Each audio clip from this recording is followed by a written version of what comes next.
त्याच्या प्रमुख नेत्यांनी मुंबईत बसून जाहीर केलेला आहे शिवालयातून। तो निर्णय महाराष्ट्रातल्या आघाडीत सहभागी असणारे हे तीन प्रमुख पक्ष, समाजवादी पक्ष, शेतकरी कामगार पक्ष, दोन्ही कम्युनिस्ट पक्ष आणि इतर मित्र पक्ष जसे डेमोक्रेटिक पार्टी ऑफ इंडिया आज आपल्याशी पाठिंबा दिलेला आहे, असे काही घटक पक्ष या सगळ्यांनी मिळून घेतलेला आहे।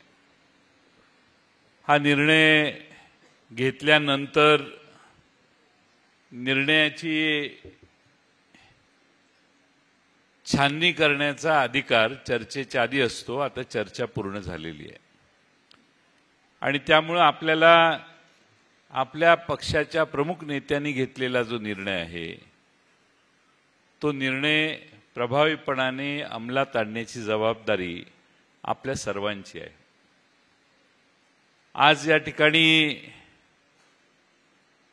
जिल्ह्यातले सर्व कार्यकर्ते एकत्रित आले आहेत। नितीन बानुगडे पाटील सातारचे तिथून मुद्दामून या मेळाव्यासाठी आलेले आहेत। आता महाविकास आघाडीचा उमेदवार म्हणून आपल्या समोर आता चंद्रहार पाटील पैलवान हे उमेदवार म्हणून घोषित करण्यात आलेले आहेत। आपल्या सर्वांना हे माहिती आहे की या जिल्ह्यात एकास एक लढत झाली तर या जिल्ह्यात भारतीय जनता पक्षाचा पराभव होऊ शकतो। एकापेक्षा जास्त उमेदवार उभे राहिले तर पराभव यशापर्यंत पोचणं हे विरोधी बाजूला थोडंसं अवघड होण्याची शक्यता आहे। Come, come, come, my love, please don't say no, baby. Come, come, come, my love. V-Guard के air coolers extra large cooling pads के साथ जो अच्छों को ठंडा करे। V-Guard air coolers, long lasting cooling. आणि म्हणून सर्वांनी बराच विचार विनिमय केला। शेवटी ही एका दिवसात ठरलेली प्रक्रिया नाहीये। गेले 2-2.5 महिने ही प्रक्रिया चालू होती। महाराष्ट्रात 48 जागांचं ज्यावेळी वाटप होतं त्यावेळी एका दिवसात नाही, ते हळूहळू होत गेलं। प्रत्येक मतदारसंघाची साधक बाधक चर्चा करून हे निर्णय घेण्यात आले। पश्चिम महाराष्ट्रातल्या सगळ्याच जागांची चर्चा करताना आता काही निर्णय झालेले आहेत आणि म्हणून त्याविषयी आता मागे जाऊन चर्चा करणं हे जरा अडचणीचं आणि अवघड काम आहे। चंद्रहार पाटील हे डबल महाराष्ट्र केसरी म्हणून महाराष्ट्रात 2दा त्यांनी मोठ्या कुस्त्या मारलेल्या आहेत। त्यामुळे शिवसेनेने आपल्या वतीनं असा मल्ल उतरवलेला आहे जो कधीही कुस्तीमध्ये फायनलमध्ये कधी पराभूत झालेला नाही। त्यामुळं एक नवा चेहरा आहे। आमचे सगळे जुने चेहरे बघून बघून जिल्ह्यातली जनता कंटाळली असेल, म्हणून आता नवा चेहरा शिवसेनेने पुढे आणण्याचा एक निर्णय, धाडसी निर्णय घेतलेला आहे।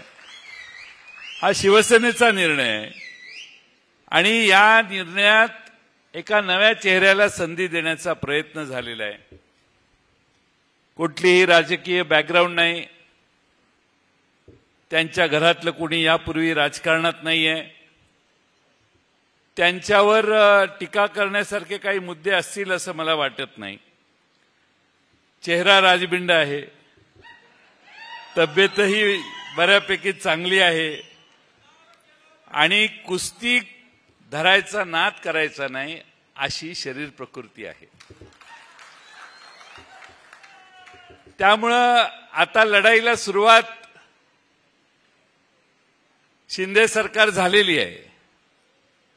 आपण ज्या पक्षात आहोत त्या पक्षाची कमिटमेंट शिवसेनेला आणि काँग्रेसला जिथं जिथं महाराष्ट्रात आघाडीचा निर्णय होईल तिथं तिथं आम्ही आघाडीचं काम करणार, ही आपल्या राष्ट्रवादी काँग्रेस शरदचंद्र पवार पक्षाची कमिटमेंट आहे।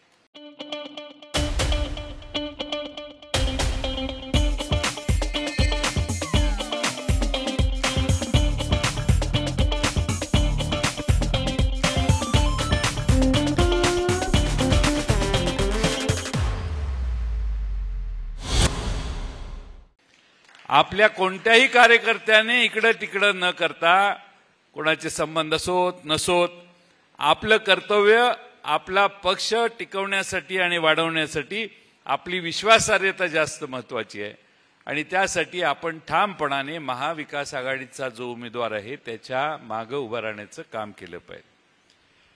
आज लोक बऱ्याच वेळेला नवे निर्णय पचनी पडत नाहीत, वेळ जातो थोडासा, 8 दिवस 4 दिवस मागे पुढे होतं. पण या महाराष्ट्रातली काय परिस्थिती आहे ते नितीन बानुगडे पाटील साहेबांनी तुम्हाला सांगितलेलं आहे. ही लढाई कुणाची आहे? ही लढाई जनतेच्या, भारतीय जनता पक्षाच्या विरोधी महाराष्ट्रातल्या जनतेची, देशातल्या जनतेची आहे. इलेक्ट्रॉल बॉन्डचा घोटाळा जगातला मोठा आहे ज्याचा त्यांनी उल्लेख केला. या देशातल्या बँकांनी धनिकांना दिलेल्या कंपन्यांच्या सवलती बघितल्या तर 25 लाख कोटीपर्यंतच्या आहेत. तुमच्या खिशातनं जीएसटी 18.5% जातो.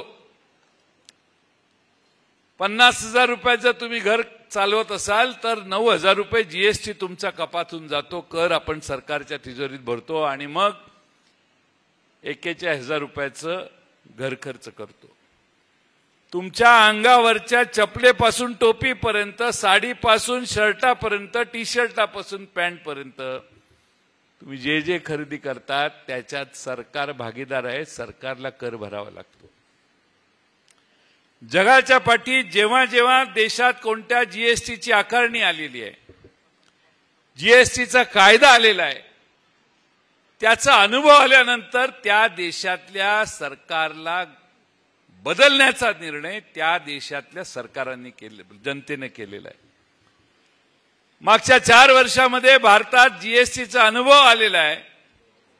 या देशात सगळ्या जीएसटीमुळे शेतकरी भरडला गेलाय, सामान्य माणूस, मध्यमवर्गीय, झोपडीतला माणूस, श्रीमंत माणूस सगळ्यांचा भरडला गेलेला आहे. आणि म्हणून या देशात व्यापाऱ्यांना देखील त्या जीएसटीचा त्रास होतो. सांगलीतल्या प्रत्येक व्यापाऱ्यांना जाऊन विचारा. आज व्यापाऱ्यांना जर कोणी माल सप्लाय केला आणि त्या व्यापाऱ्याने सप्लायरला पैसे 45 दिवसात दिले नाहीत, 10 लाखाचा माल गणपती पेठेत एखाद्या दुकानदाराने आणून भरला आणि 10 लाखाचा मालाला जर पेमेंट आपण नाही केलं आणि त्याला सांगितलं सगळा माल विकल्यावर तुला पैसे देतो, तेवढी उधारी दे, तर त्या 10 लाखावर इन्कम टॅक्स बसवायचा नवा कायदा सरकारने केलेला आहे. तुम्हाला रोज एसएमएस येतात, त्या एसएमएस वर 18 रुपये दर महिन्याला तुम्ही बँकांना भरता, 12 महिने तुम्ही बँकांना सर्व्हिस चार्ज देत बसता. क्रेडिट कार्डवर पैसे दिले तर त्याच्यावर 2% टॅक्स तुम्हाला बसतो. तुमच्या खिशातनं जेवढं काढता येईल तेवढं काढायची व्यवस्था भारतीय जनता पक्षाने केलेली आहे. कोण खासदार होणार आहे फार महत्वाचं आता राहिलेलं नाही. कोणाची उमेदवारी आणि कोणाची नाही हा विशेष महत्वाचा विषय नाही आहे. महत्वाचा विषय आहे भारतीय जनता पक्षाला हरवण्यासाठी, ही जी फसवणूक या देशातल्या जनतेची झाली आहे त्याला उत्तर देण्यासाठी महाविकास आघाडीने संघटितपणाने चंद्रहार पाटलांना आपल्या सर्वांच्या समोर उभा केलेला आहे. आपण ठामपणाने झालेला निर्णय राबवला तर मला खात्री आहे महाराष्ट्रातल्या 48 जागांमध्ये 30-35 पेक्षा जास्त खासदार निवडून येतील, त्यात चंद्रहार पाटील निवडून आलेले दिसतील. एवढी आपल्या सगळ्यांची एकत्रित ताकद आहे. आता शिवसेनेची ताकद या जिल्ह्यात किती, राष्ट्रवादीची किती, काँग्रेसची किती, ताजुद्दीन तांबोळी साहेब दुसऱ्या जिल्ह्यात दुसऱ्या पक्षांच्या ताकदी कमी आहेत पण त्यांना उमेदवार दिलेल्या आहेत, दिलेल्या नाहीत असं नाहीत. शेवटी हे महाराष्ट्राचं कॉम्बिनेशन जमवण्याचं काम आपण केलं पाहिजे. त्यामुळे आपण सगळ्यांनी समजूतदारपणा घेतला पाहिजे. शेवटी ही लोकसभेची निवडणूक शेवटची निवडणूक नाहीये. उद्या विधानसभा आहे. विधानसभेतही हे तिन्ही पक्ष हातात हात घालून काम केलं तर सत्ता मिळणार आहे. त्यामुळे आपल्याला भविष्यकाळात महाराष्ट्र ताब्यात घ्यायचा असेल तर शिवसेना, काँग्रेस आणि राष्ट्रवादी काँग्रेसने हातात हात घातला पाहिजे. तो कधीही सोडता कामा नये. आपले व्यक्तिगत राग, लोभ, बाकीचे प्रश्न याला मार्ग आपले श्रेष्ठी काढतील, त्यांचा नकार नाहीये. काँग्रेसच्या श्रेष्ठींचाही या प्रश्नाकडे बघण्याचा एक चांगला दृष्टिकोन आहे. त्यामुळे काँग्रेस श्रेष्ठी असतील, उद्धवजी असतील, शरद पवार साहेब असतील, हे प्रत्येकाच्या भवितव्यात त्याच्या ताकदीप्रमाणे त्यांना न्याय देण्याचं काम करतील, त्याची चिंता करायची गरज नाही. पण ही निवडणूक आता आम्ही लढली नाही तर आम्हाला काही प्रश्न तयार होतील असा गैरसमज शरद लाड करण्याची गरज नाही आहे. बराच काळ असतो, त्या काळाच्या ओघात अनेक गोष्टी होत असतात. पण या देशातल्या संघर्षामध्ये आपण भारतीय जनता पक्षाच्या विरोधात ठामपणाने एकत्रित राहिलो, हा इतिहास तयार केला तर त्या इतिहासाची फळं देखील आपल्याला भविष्यात मिळतील असा माझा विश्वास आहे. आणि म्हणून मी जास्त बोलणार नाही. मी अर्ज काढण्याच्या शेवटच्या दिवसापर्यंत माझा विश्वास आहे. अर्ज काढायचा शेवटचा दिवस चंद्रहार पाटील असतो की नाही, त्या दिवसापर्यंत सगळ्यांशी गोड बोलून विश्वासात घेऊन जेवढं जमेल तेवढंच मार्ग काढण्याचा प्रयत्न कर. राजकारण हे मार्ग काढण्याचा मार्ग आहे. राजकारणात थोडा संयम लागतो, सगळ्यांना विश्वासात घेण्यासाठी प्रक्रिया लागते. त्यामुळं आपण सगळ्यांनी मिळून आपल्या बरोबर आघाडी कशी वाढेल आणि भक्कमपणाने आपण कसा उभा राहू याचा प्रयत्न आपण करूया. आज आपण सगळ्यांनी खरं म्हणजे कामाला सुरुवात करण्यासाठी हा मेळावा बोलवलेला होता. नितीन बानुगडे पाटील तिकडं का आले तर त्यांना वाटलं की आम्ही सगळे काँग्रेसपासून सगळे आम्ही एकत्रित येऊ आणि आपण कामाला सुरुवात करू.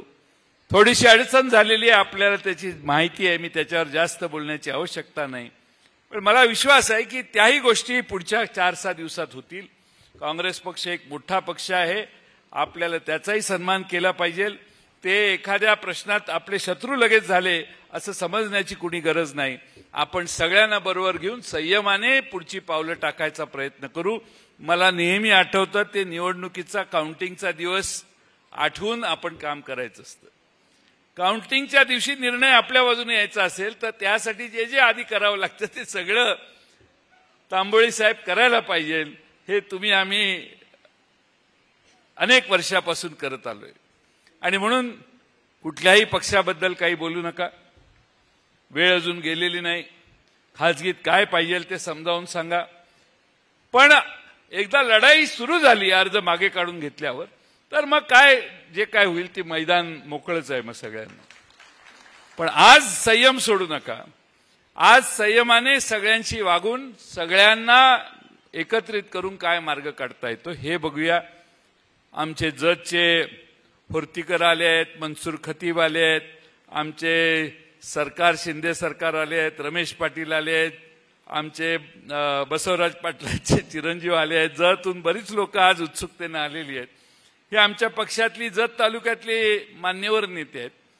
आमचे बाकीच्या तासगाव तालुक्यात ताईंच्या बरोबर अनेक कार्यकर्ते आले आहेत. कवठे मंकाळचे अनेक कार्यकर्ते आमच्या सगळे वहिनींच्या बरोबर आलेले आहेत.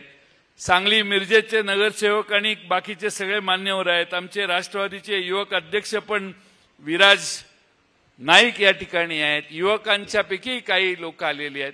हळूहळू चांगल्या पद्धतीने ही निवडणूक करू. मी कोल्हापूरची अतिशय संघटितपणानं चालू असणारी निवडणूक बघितली. हातकणंगल्याला देखील शिवसेनेचे सत्यजित पाटील विजयी होतील एवढा उत्स्फूर्त प्रतिसाद त्या भागातली लोक त्यांना देत आहेत.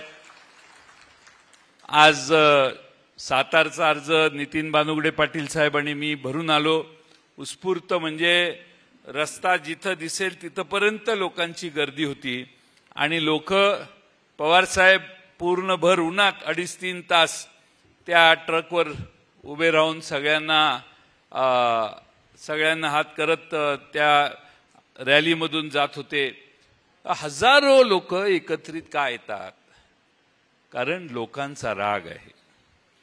या सरकारला बदलायचंय. राज्यातल्या आणि देशातल्या ही मानसिकता महाराष्ट्रातल्या जनतेची आता तयार झाली आहे. 2-2 पक्ष फोडणाऱ्यांना योग्य धडा शिकवला पाहिजे ही लोकांच्या मनातली इच्छा आहे. या राज्यात जो राजकीय व्यभिचार झाला त्याला उत्तर दिलं पाहिजे. त्याच्याशिवाय राज्य पुन्हा रुळावर येत नाही ही मानसिकता महाराष्ट्रातल्या जनतेच्या मनात आहे. आणि म्हणून आपण सगळ्यांनी या जनतेच्या भावना लक्षात घेऊन भूमिका घेतली पाहिजे. आपली भूमिका वेगळी आणि जनतेच्या या भावनांची भूमिका वेगळी असेल तर गल्लत होईल. महाराष्ट्रात जनतेला राज्य आणि केंद्र सरकार बदलायचं असेल तर त्या भूमिका एकत्रित एकसंघपणाने लोकांच्या समोर मांडायचं काम भविष्यकाळात आपण करू. चंद्रहार पाटील, तुम्ही मिरज तालुका झालाय, जत तालुका झालाय, आणखीन पुढचे काही तालुके तुमचा दौरा आहे. सगळीकडे तुम्ही फिरा आणि सगळ्यांना विश्वासात घ्या. निवडणूक अर्ज भरण्याचा दिवस तुमचा जो काही निश्चित, किती तारीख ठरली आहे? अर्ज कधी भरणार? 19 तारखेला अर्ज भरल्यानंतर लगेच 2 दिवसानं का 3 दिवसानं विड्रॉल येतं. तिथपर्यंत आपण तुमचं काम सांगा, तुमच्या पक्षाचं महत्त्व सांगा. अगदी उद्धवजी ज्यावेळी येतील त्यावेळी उद्धवजींचं एक प्रभावी भाषण मिरजेला स्वतः येऊन त्यांनी केलं. शेवटी काही गोष्टी या लढाई सुरू झाल्यावर बाहेर काढायची असते, आधी काढायची नसते. त्यामुळं शेवटपर्यंत संधी द्यायची प्रत्येकाला, ती संधी आपण देऊया. आज तुम्हा सगळ्यांना एकत्रित केले कारण तुम्ही आता कामाला लागा. मग ते अर्ज काढून घेतल्यावर आपण काम करायचं असा गैरसमज करून घेऊ नका. तुम्हाला काम सुरूच करायचंय. काम सुरू करायला आजपासून सुरुवात करा. पण जे आपल्यात येऊ शकलेले नाहीत त्यांना समजावण्यासाठी मी हे अर्ज काढण्याच्या मुदतीचा उल्लेख केला. आणि म्हणून तुम्ही म्हणाल आता काय, आता आज किती तारीख आहे? आज 15 तारीख आहे. अर्ज भरणार 19ला, मग 22-23ला काम सुरू, असं नाही. तुम्ही कामाला लागा. उमेदवार ज्या ज्या तालुक्यात येतील त्यांना फिरवायची सुरुवात करा. तुमच्यासाठी तारीख आजपासून सुरू झाली. नितीन बानुगडेंचं भाषण ऐकल्यानंतर तुमचा ट्रिगर जो सुटलेला आहे तो आता थांबता कामा नये. तुम्ही तुमच्या कामाला लागा. देश पातळीवर, राज्य पातळीवर, जिल्हा पातळीवर नेत्यांच्या चर्चा काय होतील त्यातनं तो प्रश्न सुटेल अशी मला विश्वास आहे. पण आपण आता कामाला सुरुवात करून प्रभावीपणाने मशाल घराघरात पोहोचवण्याचं काम तुम्ही सगळ्यांनी करा. मशाल हे शिवसेना उद्धव बाळासाहेब ठाकरे साहेबांचं नवं चिन्ह आहे, नवं मिळालेलं आहे. उद्धव बाळासाहेब ठाकरेंच्याकडून पक्ष फोडण्याचा, पक्ष पळवून नेण्याचं काम झालं. पवार साहेबांच्याकडून देखील पक्ष काढून घेण्याचं, चिन्ह काढून घेण्याचं काम झालं. म्हणून आता मशाल, तुतारी आणि हात हे 3 चिन्ह महाराष्ट्रातल्या जनतेने निवडलेली आहेत. त्याच्या मागे तुमचा आशीर्वाद या मतदारसंघात मशालीच्यासाठी द्या आणि त्यासाठी कामाला सुरुवात करावी. वरवर प्रचार होऊ नये, घरापर्यंत प्रचार व्हावा. कारण हे विसरू नका की भारतीय जनता पक्षाने प्रत्येक मोबाईलवर 10-10, 15-15 वेळा मेसेज पाठवले आहेत. तुला घर मिळालं, तुला संडास मिळालं, तुला शाळा मिळाली, तुला कपडे मिळाले का, तुला साडी आली का, रेशनमध्ये धान्य आलं का. मग ते आलं म्हटलं की पुढचे 100 प्रश्न पुढे तयार होतात आणि ते प्रश्नाची उत्तरं आपण देत बसतो. तसं माणसाला शेवटचा प्रश्न, शेवटचा सल्ला येतो. आणि ह्या सगळ्यासाठी मोदी साहेबांना आणि भारतीय जनता पक्षाला मत द्या. त्यामुळं आपण रस्त्यावर आणि त्यांचा प्रचार टीव्हीत आणि मोबाईलवर जर झाला तर ते जास्त जवळ गेल्यासारखं वाटेल. आणि म्हणून घरापर्यंत जाऊन काम करा. बूथ कमिट्यात काम करणाऱ्या कार्यकर्त्यांना गतिमान करा आणि आपण ठामपणाने मतदारांना बानुगडे पाटील साहेबांचं जे भाषण आहे त्यातले मुद्दे समजावून सांगितलं तर माणसं जोरात बटन दाबतील आणि भारतीय जनता पक्षाचा पराभव करतील आणि मशालीला या मतदारसंघात निवडून देतील. ते काम आपण सगळ्यांनी करावं एवढी विनंती करतो आणि माझे 2 शब्द पूर्ण करतो. धन्यवाद.